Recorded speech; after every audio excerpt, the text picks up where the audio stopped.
I want you to know that you matter. I want you to know that everything is going to get better. And that the more you focus on things getting better, they will get better. And what I had to learn is to turn off the replay. You have to turn off the replay. When we have traumatic experiences and things that happen in our life, it's a shock to our system. It's a shock to our heart. It's a shock to our mind, and we're finding ways to deal with it. And when you experience something that shocks you, something that takes you that catches you off guard, a death, a relationship ending, a divorce, like a custody battle, things that I've gone through, abusive relationships, those things that come seemingly out of nowhere and just throw your whole world off. Your brain can't help but to replay those things. Your mind is replaying those events, and you've already said to yourself, okay, well, I'm never going to let this happen again. You've ingrained this into your mind. I'm never going to let somebody hurt me again. I'm never going to let this happen again. I'm never going to let someone take advantage of me again, or I'm never going to be allow myself to be that vulnerable again. All those things that we're telling ourselves not to do anymore as a result of this thing that we went through, this trauma. So we now have a guard up. So I'm like this all the time, like, you know what I'm saying? I'm like, and and those little tiny, triggers. I don't know if you want to call them triggers or things that remind you of that situation. When you see them, you kind of, I know for me, I'm like, that's like a red flag for me. Any slight similarity in a future situation, I'm avoiding it. I'm running in the opposite direction. But I want you guys to know that, like, you can't watch it again. Like the movie that shows you getting your heart broken, you gotta turn it off. The movie that played in my mind of me going to court and the battle that I had with my ex-husband, I had to take that out of circulation. Like, there's some movies that came out that are no longer in circulation. Let's say, independent film or something like that. It came out and then it disappeared and nobody could find it. But everybody, they might remember it. Like, do you remember that? Yeah, I can't find it anywhere. So you literally have to take those situations, and extract whatever good you can from the situation. And I know, saying, I'm gonna take some good out of the situation is easier said than done. The situation with my boys, I had to tell myself a story that the things that I accomplished after that happened, was the good that came out of it. Like, okay, well, I wouldn't have been able to do this had this not happened. I had to find something that happened later on that was a win for me, even the smallest win, that I could say, well, damn, if this hadn't happened, I would have never gotten here. I would have never met this person. I would have never been in this environment. I would have never worked at this job. I would have never lived at this place. And all those different things that happened, that I could say wouldn't have happened had that situation not come about. And it's the highlight reel, y'all. Like, you really got to run the highlight reels. Like, my advice would be to write a list of all the wonderful things that have happened to you. and play that highlight reel in your head constantly, because playing that highlight reel is going to draw in more highlights. You know, it's a mind. It's like a mind trick that you have to play on yourself, where you almost act as if those things didn't happen. I know so many people tell me that it's hard for them to do that, and I totally understand. It is hard to do it, but you have to do it, because what I know about frequency, vibration, the things that we think about and what we draw to us, I know that you absolutely cannot think that you're going to draw in more good experiences if all you think about is the negative experiences.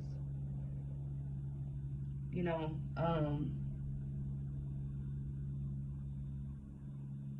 you have to play the highlight reel. I mean, I can't stress that enough. The highlight reel is important. The highlight reel is important. Getting up when you rise out of your bed, not having a conversation with anybody right away, not not doing anything with anyone, communicating with anyone, no social media, no nothing. You get up in the rising and you do your affirmations. Affirmations are important. Those affirmations are, you know, you're training your brain to think differently, okay? You're affirming those things in your mind, and you're setting the tone for how that day is going to go. And what I can tell you from experience of the last couple of years that I've been doing the positive affirmations is that it has changed my life tremendously. It has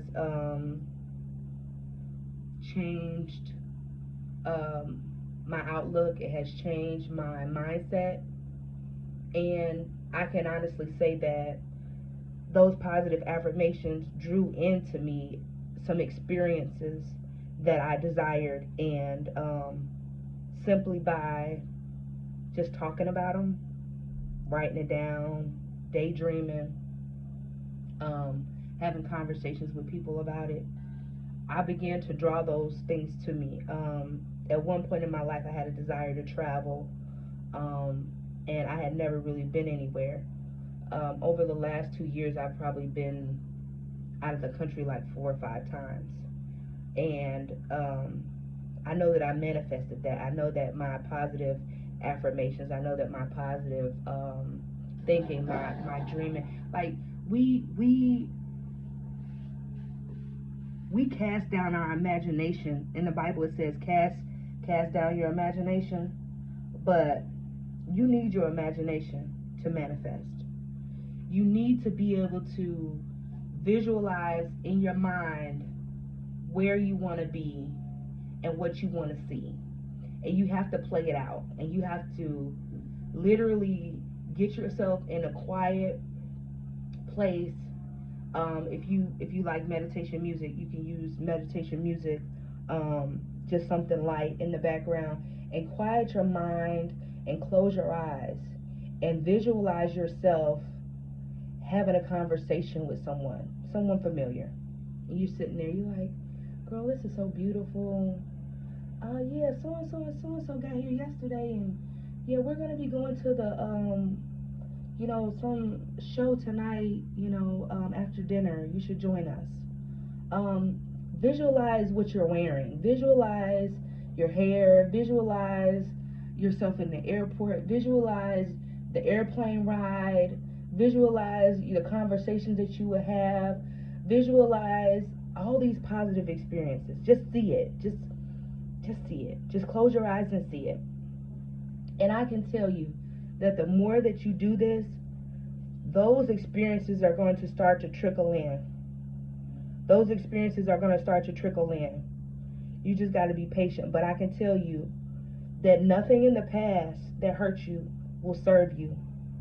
Thinking about that situation and replaying it and saying, I should have, I could have, I wish I had, will not serve you. I'm a witness to that. It did not serve me. You will waste years of your life trying to replay and correct the situation in your head and talk to it and say, I should have said this, for years. You're wasting your time. You're wasting your good energy. Deflect that, take that, and turn it around. Turn it around, because it's for you. You're doing this for you. You're not doing this to let nobody off the hook. You're not, even though it will benefit you to let them off the hook. It benefits you to let them off the hook. It benefits you to forgive. Whether you want to believe it or not, it benefits you. You have to do it. And guys, let me tell you something. I've been through some ugly, ugly shit. I mean, you name it.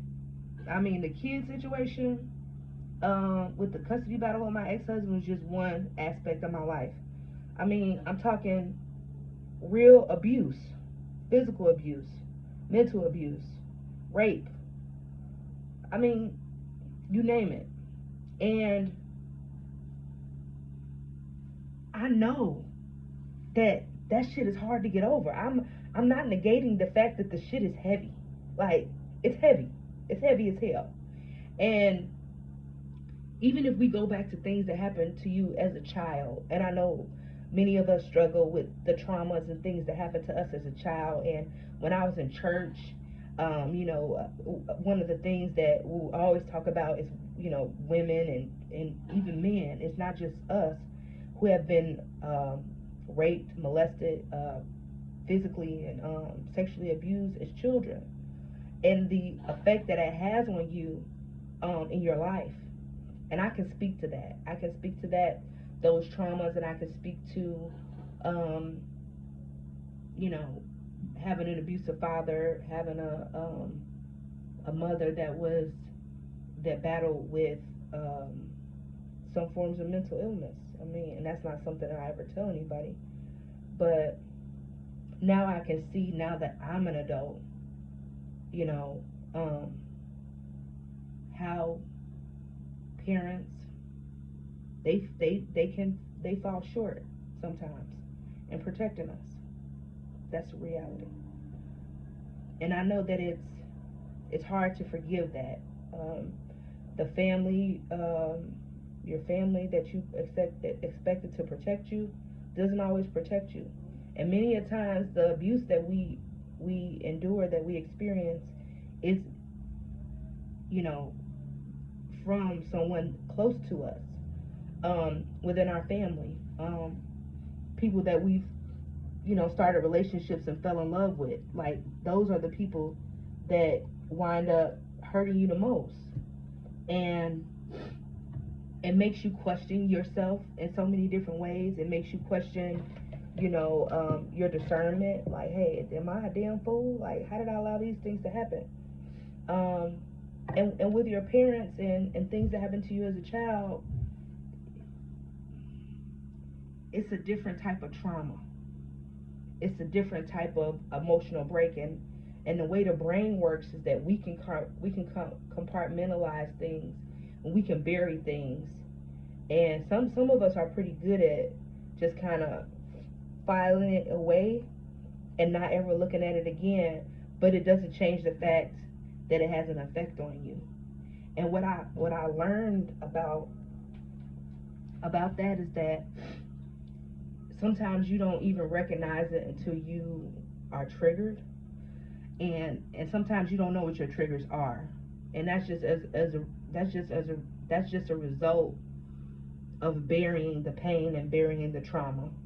So you bury every aspect of that trauma from beginning to end. Anything that was about it that hurt you, you bury it away, and you take that experience and you lock it away as if it never happened, as a defense mechanism.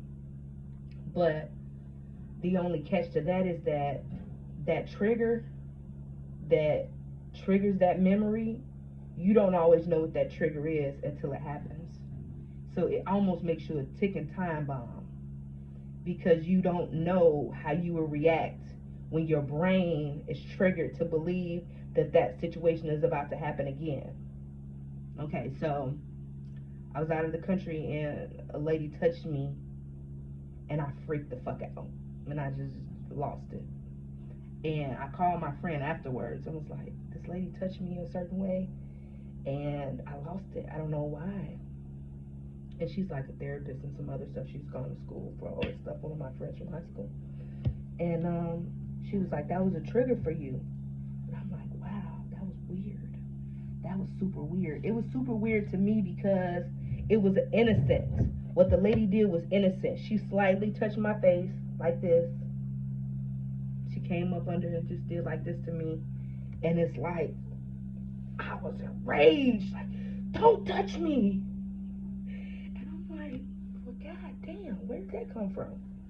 So, I just want to say that it ain't easy. It's not easy.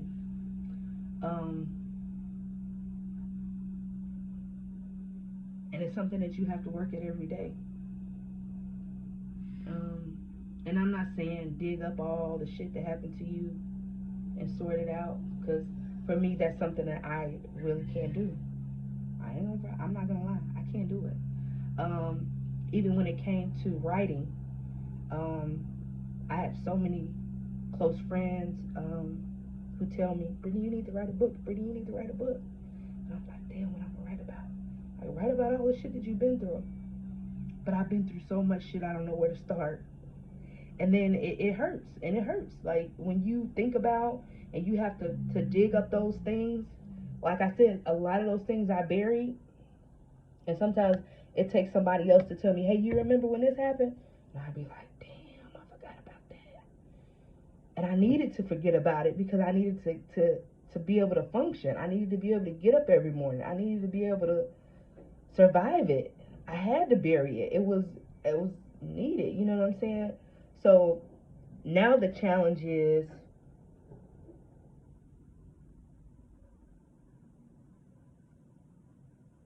pulling out those files and sorting through them in order for me to write this book, in order for me to tell the story, in order for me to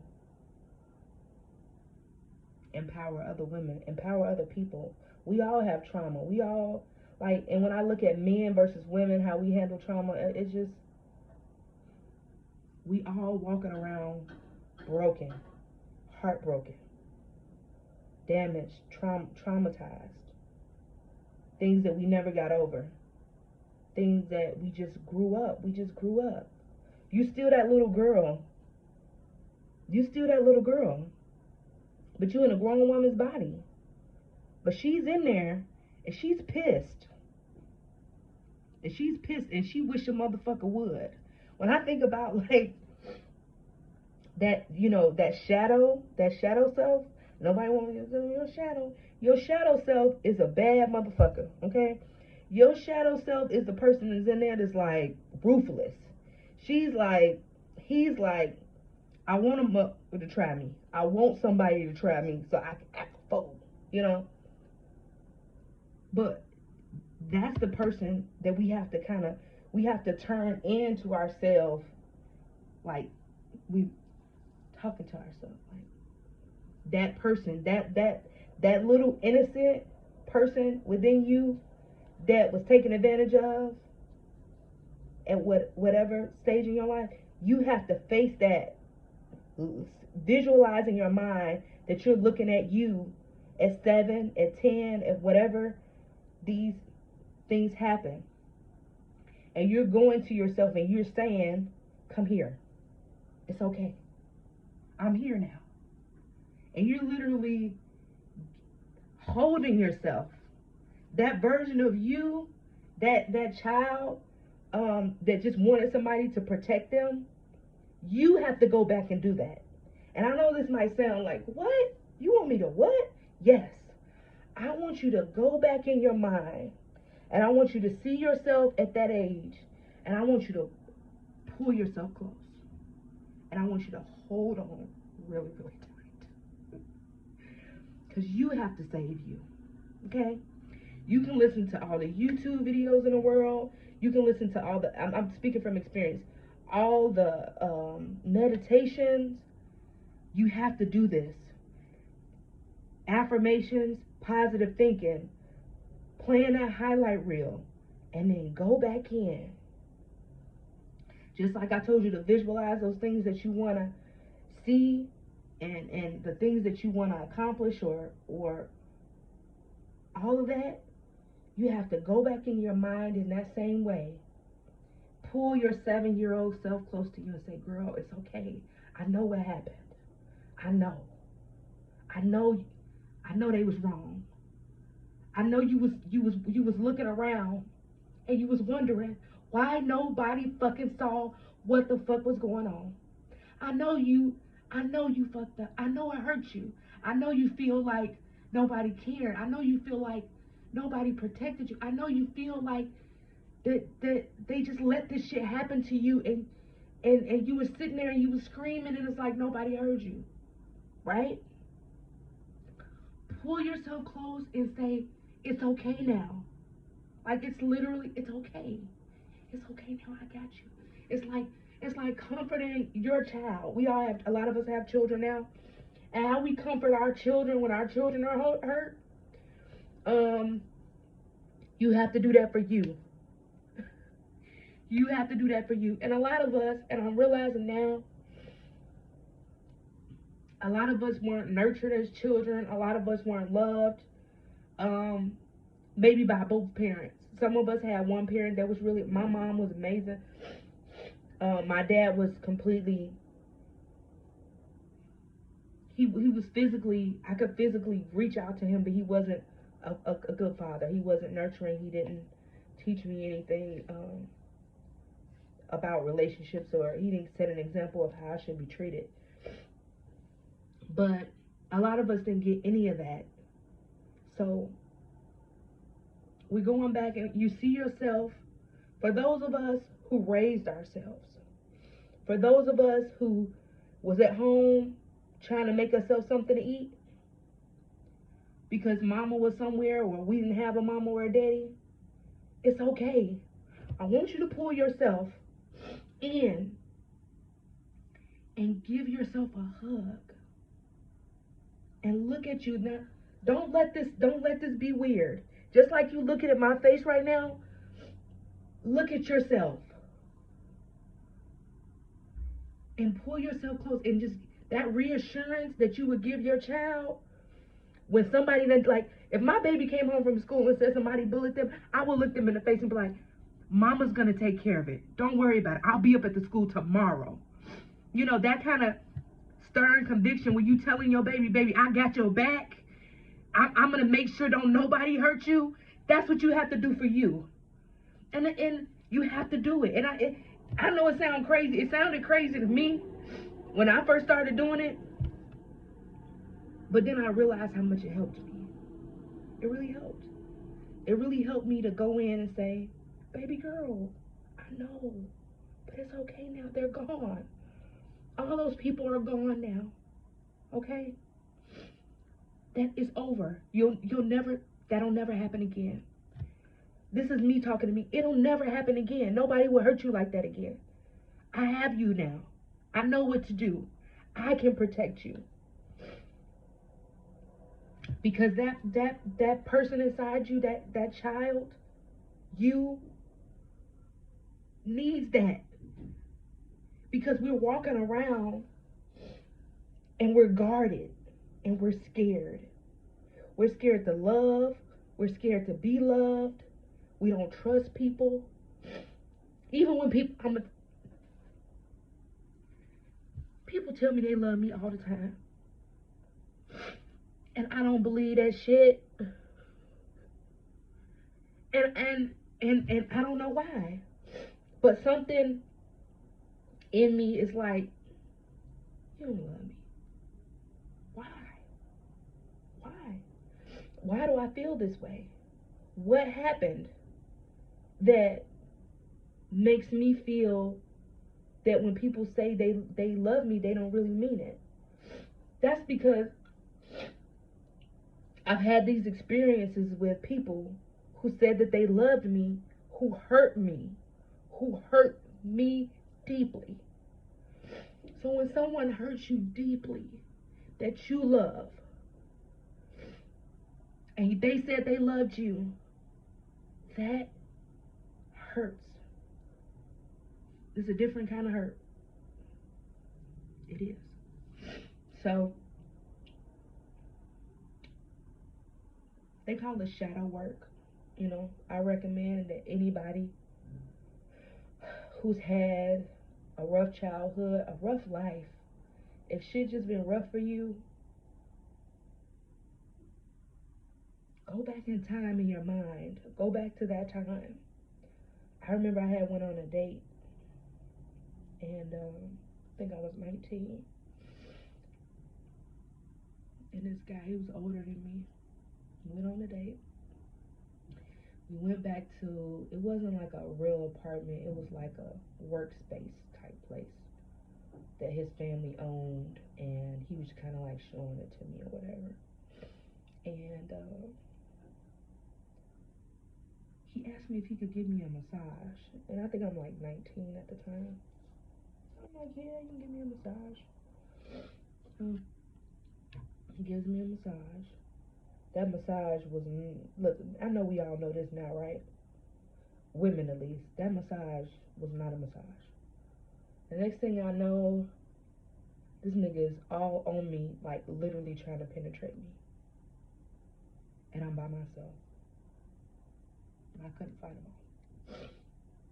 So I'm steady telling him, because I'm trying to keep calm. I don't know. I think this is a defense mechanism too of just trauma in the past, where when someone is attacking you, you try to like be calm and nice, thinking you're gonna convince them to change or stop. So I'm talking to him and I'm like, stop, like quit playing like that. But he's like literally, I'm moving, he's on top of me, and I'm just like, no, get off him. I couldn't get him off of me. So he had already, penetrated me to like at least halfway, and I'm running. And then I finally just like stopped and begged him. I'm like, can you just please put a condom on? That was my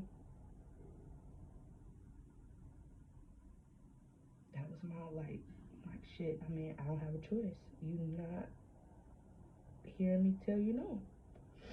Um, you don't care. You gonna keep going. And he raped me. Was that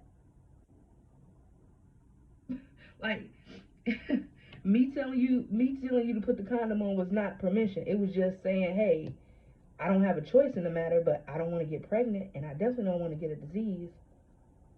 And he put the condom on, but he knew I didn't want it, and he didn't care. You see what I'm saying? Um, that's something I had to get over. I never went to therapy. I never reported it. I maybe told a friend or two after the fact. But things like that, you know, I had to get over. I had to. Um, I don't even know what made me tell that story, but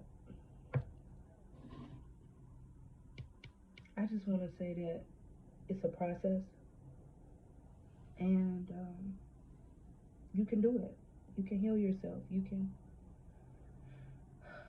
go back and pull your 7-year-old self and my 19-year-old self um, close and say, it's okay now. It's okay. Um, I just wanted to say that. I'm gonna get off now. Got some things to do today, but I just want to say that, like, no matter how bad it was, I mean, and I'm just sharing, some things, and honestly, that wasn't the worst thing. It really wasn't. The rape wasn't the worst thing that's happened. Um, but I got past it. I was able to. I survived it. It doesn't play in my head every day anymore. I don't have nightmares about it anymore. Um, I want I say that I'm healed, that I healed that? Mm, to a certain degree, yeah. I feel like that's one of the few things that I was able to get past and heal myself from and not feel guilty about it, not feel like I did something wrong. I think a lot of the times when things happen to us, we blame ourselves like we did something. Like, you didn't do nothing wrong. It was them. You didn't do anything. Don't carry that. Don't carry that guilt. It wasn't you. It was them. So I'm about to go outside, and I just want to tell you that you can get past this. Whatever it is, you can heal. You just gotta do the work.